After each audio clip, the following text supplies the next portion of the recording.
지스타 2022 코로나 시국 이후 3년 만에 열리는 대한민국에서 가장 큰 게임 축제죠. 당연히 게임 타이틀이 가장 많이 소개가 되는 축제입니다만 게임의 소프트웨어 딸랑 하나만 필요한 게 아니죠. 게임을 하기 위해 여러 장비들도 당연히 구경할 수가 있었는데요. 어떤 브랜드가 나왔는지, 어떤 제품들을 만져볼 수가 있었는지 지스타 2022 저와 함께 알아보도록 하겠습니다. 바로 시작하죠. 렛츠 기릿! 저는 사전 예매가 안전 문제로 인해 빠르게 종료가 되어서 현장 구매를 할 수밖에 없었는데요. 근래 들어서 가장 많은 인파를 본 것 같았습니다. 최근 안타까운 소식을 다들 접하셨잖아요. 그 때문인지 개인 간 간격이나 여러 부분에서 통제를 확실히 하시더라고요. 그렇게 줄을 서서 입장권을 구매하고 바로 들어가려는 찰나 이거 안 찍을 수가 없겠더라고요. 자기야, 이거 내가 찍으려고 찍은 게 아니다. 컨텐츠 때문에 찍은 거지. 내가 알지? 입장하면 볼 수 있는 부스였는데요. 요즘 관심이 가는 기기인 피코4 VR 기기죠. 피코 부스부터 둘러보았습니다. 중앙을 복싱 경기장 비슷하게 꾸며놓아서 여기서 VR 게임을 플레이하는 분들도 계셨고요. 한쪽에는 영상을 보여주는 곳도 있었는데요. 저는 3분가량의 영상을 보기 위해서 1시간을 줄을 섰습니다. 사람 진짜 많더라고요. 역동적인 게임을 하거나 성능을 확실히 느낄 만한 컨텐츠가 아니어서 그랬는지는 몰라도 현재 보유하고 있는 메타퀘스트2하고 엄청난 차이를 느끼지는 못했습니다. 저는 우주를 보는 컨텐츠를 택했는데 차라리 게임 쪽 줄을 선택해서 시간을 조금 더 쓰더라도 기기의 한계를 느꼈으면 지금 생각하고 있는 것과는 조금 달랐을 것 같기도 하고요. 단순히 영상을 보는 것에서는 확연한 차이를 느끼기에는 쉽지 않았습니다. 제 기준에서 말이죠. 그럼에도 조금 더 넓어진 것 같은 시야, 디자인적으로도 깔끔해서 마음에 들었고요. 특히나 한국 시장의 진심임을 알리기 위해 지스타에 나왔다는 것은 상당히 긍정적으로 바라볼 수가 있을 것 같은데요. 후발주자지만 적어도 한국은 챙기고 가겠다, 한국 신경 쓰겠다, 뭐 이런 느낌적인 느낌? 아무튼 피코4의 행보는 지금까지는 한국인으로서 칭찬해줄 만하다고 생각을 합니다. 메타는 요즘 어려운가 봐요. 아니면 한국은 별 신경 안 쓰는 건가? 처음에는 아무런 생각 없이 아무런 기대 없이 갔는데 착자감이 상당히 좋더라고요. 개인적으로는 정말 구매하고 싶은 제품 중 하나였습니다. 오죽하면 친구가 야 그냥 하나 사라 사! 뭐 이렇게 할 정도로 제가 좋다 했었던 그런 제품이었고요. 요즘 허리나 목을 지지해주는 거는 뭐 워낙 잘 나오다 보니 뭐 그런 부분에서 크게 아쉽거나 하진 않았고요. 뒤로 젖힐 때도 허리 아랫부분 지지력이 애매한 제품들이 있는데 이 제품은 등받이가 전부 통짜로 되어 있으면서도 엉덩이 부분을 자연스럽게 받쳐주더라고요. 디자인이야 보시는 것처럼 정말 깔끔해서 뭐 디자인으로 깔만한 거는 없다고 생각이 들고요. 훨씬 더 비싼 가격에 좋은 제품들도 질비한 게 당연하지만 국내 기업에서 60만원대에 구매할 수 있는 의자가 이 정도 디자인의 다양한 기능을 지원한다면 판매량이 적진 않을 거라고 생각이 들었습니다. 실제 부스에서도 사람들이 굉장히 많았고요. 통풍 기능과 RGB가 빠진 제품은 49만원, 포함된 건 65만원 뭐 이렇게 판매를 했는데 두 개의 옵션을 묶어서 판매하더라고요. RGB만 필요하다, 통풍만 필요하다 이런 경우도 있을 텐데 라인업이 두 개인 거는 조금 아쉽다고 할 수가 있고요. 인조 가죽을 사용했는데 한 2년차부터는 갈라짐이 슬슬 보이잖아요. 펜 기능과 RGB를 제외한 의자에 대한 보증기간이 5년이라고 하니 이 5년 동안 가죽 갈라짐에 대한 AS가 된다면 의자 매니아들한테는 꽤나 호평이지 않을까 생각을 해봅니다. 저는 카드값 여유 있었으면 당장 질렀을 겁니다. 예.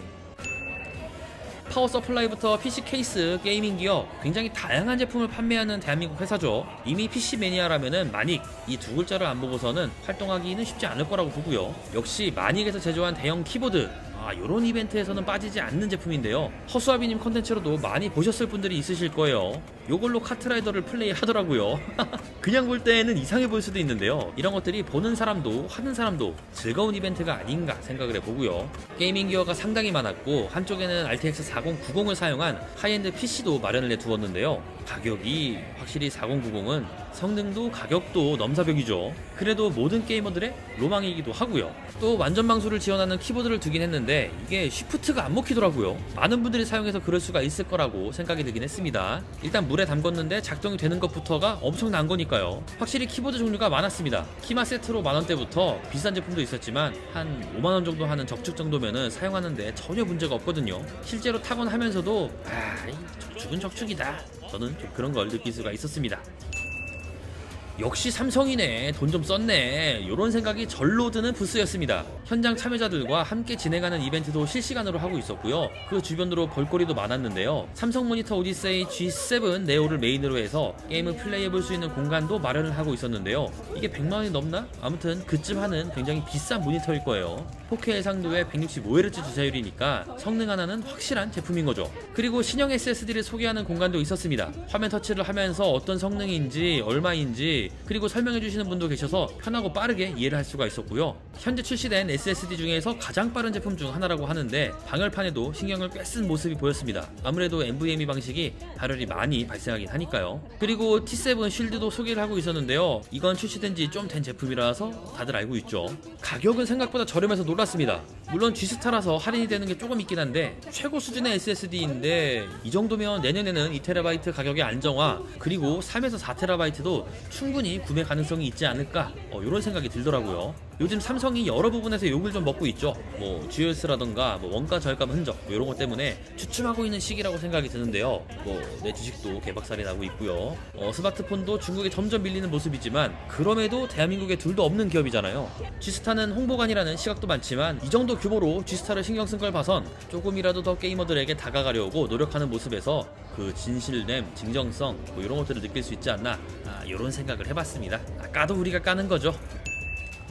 이번엔 노트북 잔치입니다. 진짜 레노버가 여기에 나올 줄 누가 알았겠습니까? 레노버가 말이죠. 노트북이 꽤 많았거든요. 슬림 모델부터 게이밍 라인업 그리고 리전까지 레노버에서 주력으로 판매하고 있는 게이밍 노트북 라인업은 전부 다 만져볼 수가 있는 기회였는데요. 이전 5i 자리가 났길래 스펙 확인해보니 GeForce RTX 3070에 인텔 코어 i7 12세대 조합이더라고요. 이 데스크탑으로 맞춰도 엄청난 사양인데 랩탑이라고 해도 게임, 작업 뭐 전혀 문제없을 노트북이죠. 디스플레이도 좋습니다. 부스 안쪽엔 내부를 전부 보여주면서 레노버의 쿨링 솔루션에 대해서도 확인할 수가 있었는데요. 레노버가 브랜드에서 느껴지는 장벽이 있어서 그렇지 성능 그리고 쿨링에서 깔 수는 없거든요. 진짜 리전 그 중에서도 프로는 손꼽히는 수작 중 하나예요.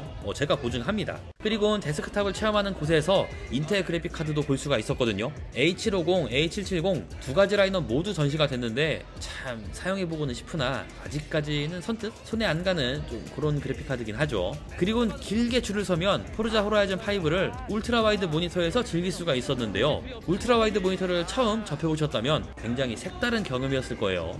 저는 줄 설 생각도 안 했습니다. 겁나 길었거든요. 사실 만날 거라는 걸 전혀 예상 못해서 더욱 반가웠던 인텔과 레노버 브랜드였는데요. 요즘 두 브랜드 모두 물 올랐거든요. 대한민국에서 더욱 좋은 제품 저렴한 가격에 판매할 수 있도록 많은 노력을 해주셨으면 좋겠습니다.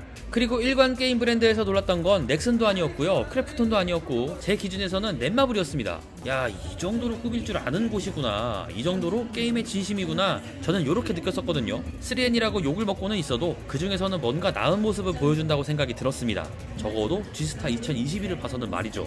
그리고 역시 줄이 처음에 피코줄을 서지 말고 이걸 섰어야 했나, 저는 좀 요 생각이 들더라고요. 기대작인 나운랩 역시나 줄 길었고요. 1시간을 훌쩍 넘겨야 플레이가 가능했습니다. 제가 딱 해보고 싶었던 게임이 두 개였는데요. 나운랩 그리고 피해 거짓입니다. 뭐 가보신 분들은 알겠지만 줄이 상상을 초월합니다. 2관은 1관에서 멀리 떨어져 있었습니다. 이미 1관에서 체력 소모를 거의 한 터라 2관 도착해서는 진짜 너무 힘들더라고요. 가장 눈에 띄었던 건 호요버스 브랜드관, 바로 붕괴 서드와 원신 부스였는데요. 사실 애니를 그렇게 즐겨보진 않아요. 그렇다고 딱히 부정적인 감정이 있는 것도 아니고요. 그런데 친구랑 붕괴 서드 애니메이션을 보면서 와, 이거 진짜 미쳤다고, 사람들이 왜 호요 게임을 하는지 알겠다고 얘기를 나눴던 그 생각이 떠오릅니다. 카툰 렌더링으로 제작이 됐는데 애니보다 더 애니같이 만들었고요. 무엇보다 퀄리티며 스토리가 잠깐 보는데도 빠져들더라고요. 코스프레도 그렇고요. 뭔가 너무 좁은 물에서 놀고 있었구나, 내가 PC만 다뤄서 PC밖에 볼 줄 몰랐구나, 이런 생각이 마구마구 들더라고요. 국내 게임 업계가 빠친코 만들고 돈놀이 하던 때 계속 칼 갈고 있었던 거죠. 국내 게임 업계에는 진짜 반성 좀 해야 합니다. 이거는 게이머들한테도 못할 짓 하는 거거든요. 그리고 네오이즈 대작 게임이죠. 피해 거짓은 정말 해보고 싶은 게임 중 하나였는데 부스들 한 번씩 다 둘러보면서 필요한 촬영을 먼저 하고 나서 그 다음에 참여하려고 가니 당연히 시간은 점심을 훌쩍 넘긴 시간에 2시간 30분 이상 소요가 된다고 하더라고요.